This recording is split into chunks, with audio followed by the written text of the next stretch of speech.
Hey guys, welcome back to the MA GOON SQUAD Show.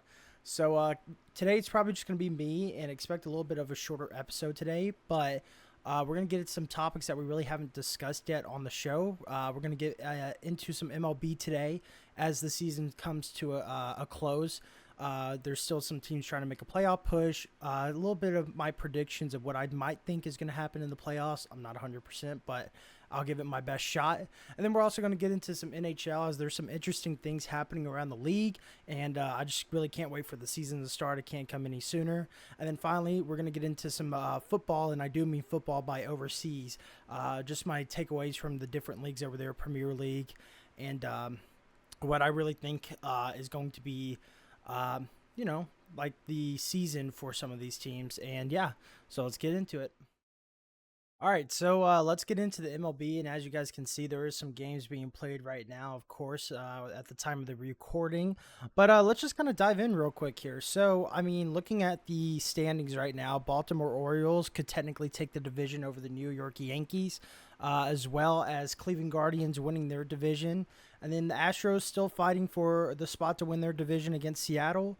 I think the Phillies are probably going to take that division. I mean, unless as a Braves fan, unless we find a way to win the series and then hopefully we can go on a roll and they kind of fall off a little bit.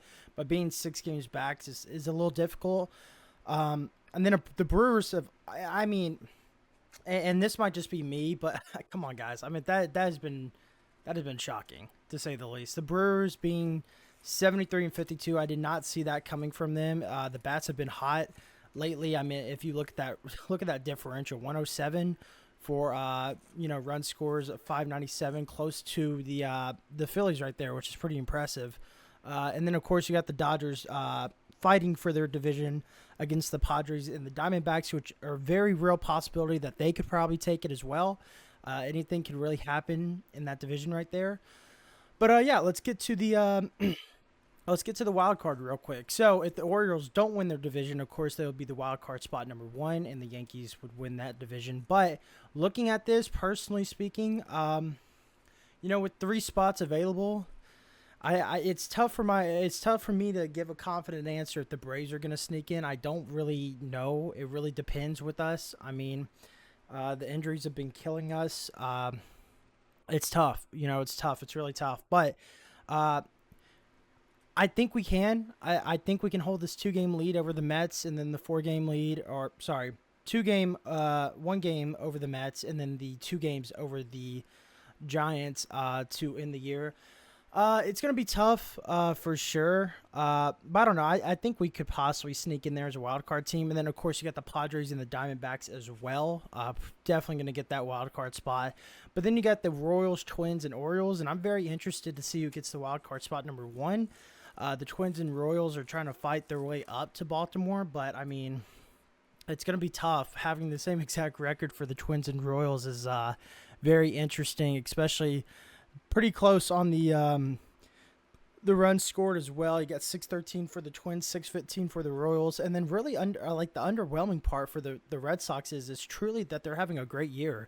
As you see there, they're having 628 runs scored, but 600 against, and that's tough. And being at 67-59 is probably not the ideal record that they had for themselves to start the year, but it's not bad. It's not bad. I don't think they'll make it.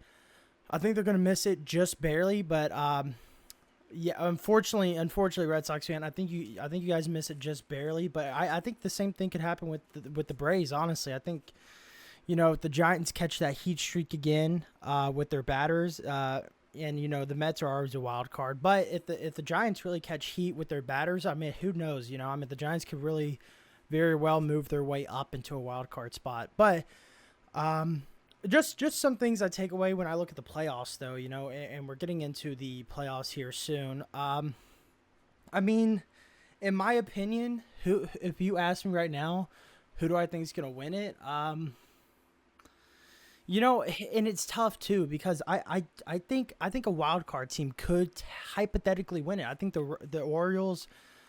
I think the Orioles could probably make a good push for it. I don't think the Padres and the Diamondbacks are there just yet. I like their team. I like what they were producing, but I don't think I like their chances just yet.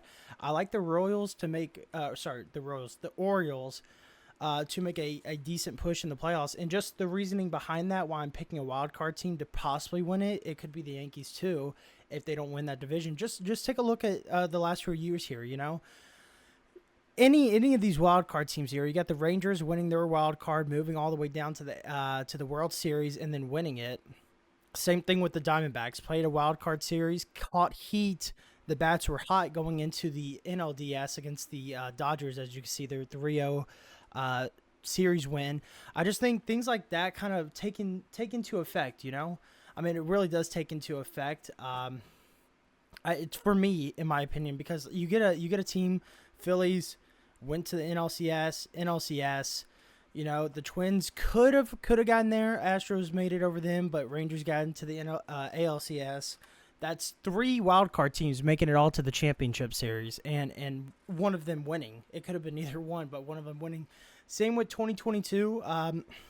The Phillies started out as a wildcard team, made it to the World Series, of course, as you can see there, and then it really just depends. Like a team like that catches heat in the wild card series. I won't count 2020 just because, but like it's just everything. Nationals in 2019, winning the wild card series, caught heat, beat the Dodgers 4-0 against the Cardinals, and then won against the Astros. And I mean, it's just things like that you see there. Dodgers again, wild card, made it to the NLCS. Red Sox again, wild card, made it to the ALCS. It's just all these wild card teams catch heat. They catch that heat, and they catch that batting and the batter streaks to get on that kind of hot heat streak, I should say. Let me rephrase here. They get on a heat streak. The bats are hot. The pitching's well.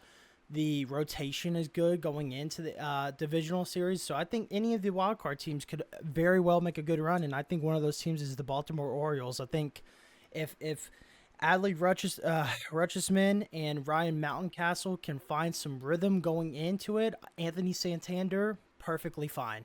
Gunnar Henderson, he was slow coming out of the All-Star break. He's found his pace again. Jackson Holliday's been a really nice surprise, a pleasant surprise for the Baltimore Orioles. And when he got first called up, he wasn't really doing that great. Sent him back down, called him back up. I think it was after the All-Star break, and he's, back to, doing Jackson Holliday things as a prospect would be. But I mean, if you're looking at this team here and you're looking at the roster, and I'm just kind of going through here, Jackson Holliday, like I said, Ryan Mountcastle, Gunnar Henderson, Ryan O'Hearn could be a little bit better, I think. He's got the potential to be a consistent batter. Sometimes he doesn't really show up for that. And then Austin Slater, Colton Cowser's been a pleasant surprise too. Home run wise, I should say.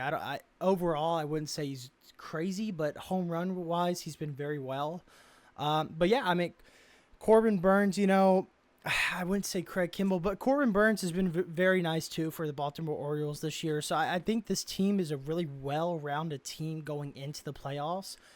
They lack experience with their age. A lot of these guys are under 30, probably have not put themselves in a playoff position yet or a playoff series. You got Adley Rutschman 26, Henderson 23, Jackson Holliday 20, Ryan Mountcastle 27, as you can see there, Anthony Santander 29. It's just things like that. Experience might hurt them, or it might help them. It might take this pressure that they have. It's like, hey, you've been in this situation. You know what needs to be done to win a World Series, and you needed to get it done. But with a team like this, with a young team like this who has no experience or barely any experience in the playoffs, there is no pressure at all. The expectation is just, hey, go out there and do the best you can. The Orioles have no expectations, I mean, coming into the season, people could hypothetically say that they're kind of favored to win the World Series in a way, just with the roster that they have that we're looking at right here on the screen. At the same time, though, it's the Yankees, the Dodgers, the Braves when they were healthy, the Phillies as well. Those are kind of the favorites to win. So going back to here, I think a wild card series couldn't hurt them. I think a wild card series could potentially help them in this case for some reason. And it's weird saying that, but just think about it this way. If I'm a younger team that has not put myself in a playoff position yet, I kind of want to get I'm not saying that, I don't know if you're going to win that series, that first wild card series or not. So it's a little difficult for me to confidently say this, but I think as a younger team that has no experience, it'd be kind of nice to get like the feel in the environment of a playoff game, you know? And of course, if you finish wild card spot one, you're going to have the home advantage there. So I mean, you're playing both of those games at home, or sorry, two of the three at home. But regardless, um, it's just one of those things that I think it's good to have. Uh, I think it's just good to have some experience and just an overall like sense of how the playoff atmosphere is going to be, how it's a little different, how we prep for it a little different going into the games to help them when they get into the divisional games and then maybe even further down. Uh, Unfortunately, if I did have to pick out of all the teams here, who do I think is going to be in the World Series? You know what? Looking at this, okay, from the AL, I'm gonna go. It's tough. It's really tough. I'm gonna have to go the Orioles. I really do think Baltimore. This is your time. This is the best we've seen out of y'all in a little while. Um, I think this is your year. Honestly, I think this is your year to make a nice wild card series push. I think it's time. It's time to make that push and to maybe win a World Series. I don't think you guys are. Unfortunately, I'm sorry. I think you could make it, but I don't know if you're gonna win it because in the National League, I think and this is gonna be such a crazy take here, but honestly, I mean, I'm gonna go with the Phillies. It's not That's not the crazy take, but honestly, the Brewers, man, if the Brewers are hitting like they did this last few weeks, dude, it could be insane. It could be an insane run for the Milwaukee Brewers to get to the World Series. And I know that's a weird like World Series matchup, Brewers versus Orioles. But man, I'm all for it, honestly. Give me Brewers and give me Baltimore. That would be a really insane series. I mean, two teams you didn't really expect to make it to the World Series. Like I said, everyone expects the Dodgers, the Phillies, the Yankees, the teams like that, the Braves, like I said, when healthy. That's the teams you kind of expect. And honestly, if the Brewers if they catch a streak like they're on right now, because they are currently on another 6-win streak with their bats too. Oh, dude, it could be crazy for them right now. I mean, it's really amazing to see the Brewers just kind of move into that spot for them. So I'm just going to go ahead and I'm going to say right now it's Brewers versus Orioles in the World Series. That's a little hot take, but that's what I'm going to go with. So, yeah, moving on to our next segment, we're going to get into the NHL right after this. Alrighty, moving on to NHL now. So let's get into NHL. I don't want to get too deep into it. There's going to be a little bit shorter of a segment here because it's still kind of a month away. But in case you guys want to lock in any NHL future bets, I'm just going to go ahead and give you some. Let's start out with Stanley Cup winners. Um, for the Western Conference teams, I'm going to do four for each. Well, maybe three. We'll do two favorites in a long shot. Same with the Eastern Conference as well. We'll do two favorites in a long shot.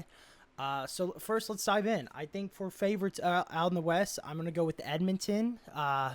I think they could make it back under that new coach. They looked amazing. They went on that big win streak last year, as well as Stuart Skinner looked way better in the crease there with the new head coach coming in towards the end of the year. And then, of course, I'm not going to go with Colorado, honestly. I'm going to go with Dallas. I think Dallas could have really had a potentially good run in the playoffs. They fell a little short, but I think they could have a bounce back year this year and possibly even make the Stanley Cup. And then for my long shot, I'm going to go with the Nashville Predators, my team, but a very good reason why. Of course, we were a 47-30 team last year, but we fell short against Vancouver, who unfortunately played a third stringer, and we still got beat by him. Good for him. I'm not saying that.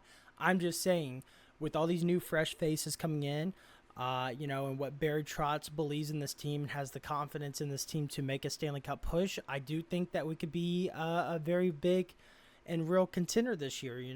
I think we could be an over 50-win team this year, which says a lot about our team. So those are my three for out in the West. Moving to the East now. Oh, man, this is tough. I know you want to go.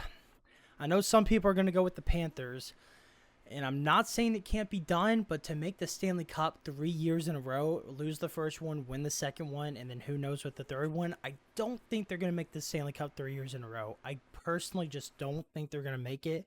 That's very tough to do, especially on your body, too, when you have a shorter offseason compared to other teams. I don't think they're going to make it a third time in a row. I mean, I like the team and I like the squad, but let's go ahead. I'm going to knock these two out the way, right? We're going to go with the Rangers as one team out east that I think could very potentially well make the Stanley Cup finals and win. And honestly, you can't really – gosh, I know this is going to be tough because it's the joke of the century here. But I'm going to go Toronto, of course. I mean, you really can't count out Matthews, Nylander, Tavares, Mitchell Marner, and those guys. Gonna go with Toronto as a second favorite, and then more of a who are we gonna go for, like a more wild card team or like more of a long shot team? I'm trying to think of like who could be a decent wild card team or like a long shot team for the East. I mean, you could say Boston hypothetically now, losing, not having that tandem goaltending that they have anymore. I don't know. I mean. You know what? Going for a long shot on this one. The New Jersey Devils, they had some injury problems last year. They didn't have really an identity at goaltending. It was a little rough last year. They did just get a new coach over at New Jersey. Give me the New Jersey Devils, honestly. With Jack Hughes, Dougie Hamilton, and the boys out in New Jersey, I think that for a long shot, they could be a very interesting team to make the Stanley Cup Finals. And then, oh man, who do I think is going to win Vezina? Moving, and we're going to move on to award winners. Vezina, I mean, from what I saw from Stuart Skinner, man, it's hard not to count him out, And that's a long shot. That is a very long shot in Stuart Skinner pick right there. But it's hard to count him out. I mean, he looked incredible. When that new coach came in for Edmonton, he looked incredible. Even in the playoffs, he looked great. If he can keep that pace up throughout this whole year, I think he could very well take home a Vezina. But of course, if he doesn't, give me my boy UC Saros in Nashville. I mean, he's been close a couple of times. He's been a Vezina finalist. His odds have always been in the top 5. Sorry, regarding the Vezina winners. Give me UC Saros with a little bit better team in front of him, and then finally, Sergei Bobrovsky. If he plays the same way he did last year, I mean, he could very well take it as well. Man, who's gonna win? I mean, I'm not even gonna get into the other awards because I really just think the same few that have won it every single year, like Pasternak, most goals, McDavid, MVP. I mean, is that really gonna change at all? I mean, it's kind of been the same. There's really not much change in that. They're usually the favorites going in. They usually win it every single year. And it's frustrating because I know for McDavid it's frustrating. It never sucks not winning, being named the MVP. But at the same time, not getting a cup, a Stanley Cup in your resume also kind of hurts. So I know that's very frustrating for him. But as far as award winners go, I think it's going to kind of stay consistent throughout the same there. But yeah, just a little short segment into NHL as we're coming into this year. And so we're going to move on to football now. And I do mean football overseas, not here in America. So we'll get into that right away. Alrighty, so let's get into the Premier League. We had our first weekend of action this weekend, and wow, was it thrilling. There were some interesting wins, and then at the same time, some in my opinion, an upset. But let's go ahead and start out with Friday. We had Manchester United. They didn't look amazing against Fulham, scoring an 87th minute goal by Xerxes. I mean, Joshua Xerxes did clutch up for Man U, but they struggled, man. They struggled, and it's tough too because Man United, they are supposed to be technically a top 5, top 10 Premier League team, but they don't show it week in and week out. I know they got the win, and I'm not taking anything away from them, but it's just tough because there's so much expectation and so much pressure coming with Man United that they should be moving into that top 5 spot in the Premier League and should be consistently, even top 3 with just the pressure and the resume that they have. Technically, fans expect top 3 performances, if not wins, from them. But I don't think a win is technically in their future. I'm not saying the Premier League win is not in their future, but I just don't think it's this year. Moving on to the Saturday following Friday, we started out with Liverpool and Ipswich. Liverpool looked as dominant as they always do. I mean, Jota and Salah scoring the 2 goals for them in that game, in that match. Did we really expect anything else with Liverpool, even with Klopp gone? Arsenal was the game following that. They won 2-0 as well against Wolverhampton. Havertz and Saka both scoring those in that match. Again, not really shocked there. I think the one thing I'm shocked at out of this weekend really is Brighton Hove Albion versus Everton in that match. Brighton looked, 3-0 win. That's pretty impressive. I know they got a red card and there were some goals overturned for Everton, but still a very impressive win nonetheless. And then also Newcastle, did they look great? No. Did they get the win? Yes. And then, of course, scoring the goal, Joelinton. Did I say that? I'm pretty sure I said that right. Anyway, I don't know why I question myself. But anyway, they got a red card at the 28th minute, and then they were 10-man squad from there, but yet still embracing the net winner in the 45th minute in that match. And then finally, I'm not even going to address the Nottingham Forest match because, yep. Anyway, West Ham United and Aston Villa, pretty exciting game, honestly. 2-1 win.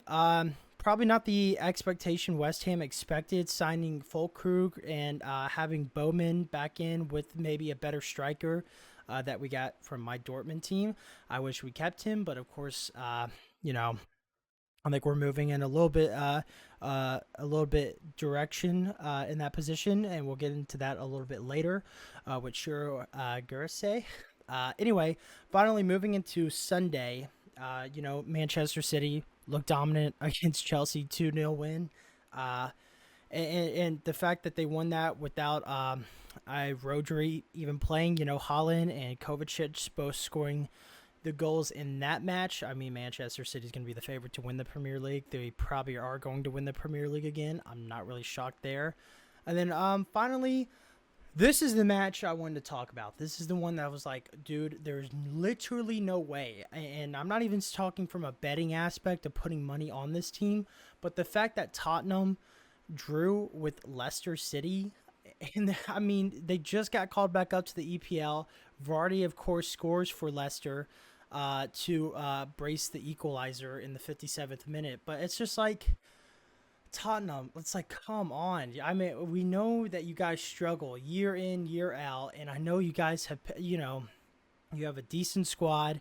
You picked up some nice key players to help boost this team into a better position, and then you go out and you draw to Leicester City, and that's very embarrassing, honestly. In my opinion, that's embarrassing.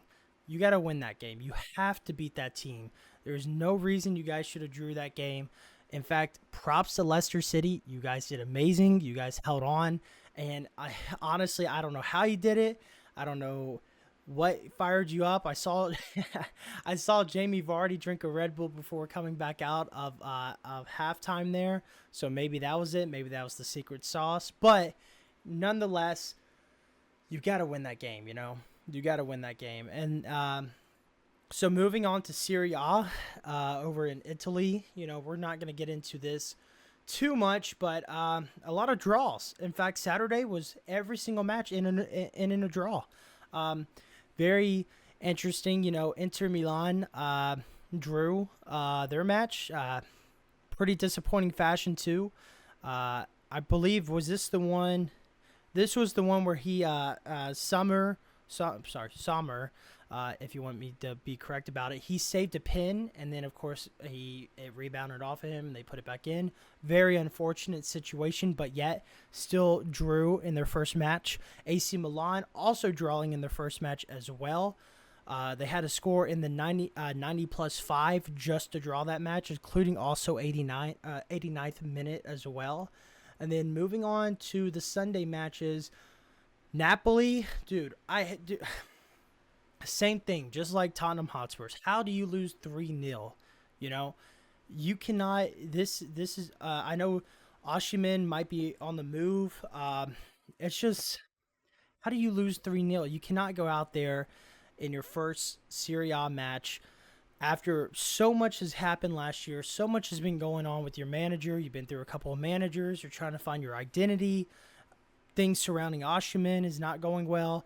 You go out there and you get thrashed 3-0. And then, of course, Lazio, I mean, are we really shocked they beat Venezia 3-1? I'm not. You're not. No one's not. But as well as La Liga, shocking. Real Madrid, what happened? This was supposed to be the big moment. This was the Sunday primetime featured match. This was the big, Kylian Mbappe reveal. Things are moving forward for Real Madrid. This is your big moment. This is like, oh man, look, this is it. This is our new identity as a team. This is the new face of the team. All this good stuff. And you go out and throw up an absolute poor effort. I don't even want to get into the words I would describe it, but a poor effort nonetheless. How do you draw your first game? Big, and I get the pressures there. Mbappe pressure was there. Rodrigo's the one to score, but yet, Mbappe, Vinny Jr., it was supposed to be a great dynamic duo up front. Everything's supposed to be flowing well, and you go out there and you can't even get a win. So I'm not going to get too much into that because it's just very disappointing to see. But Barcelona doing what Barcelona does, winning their match as well.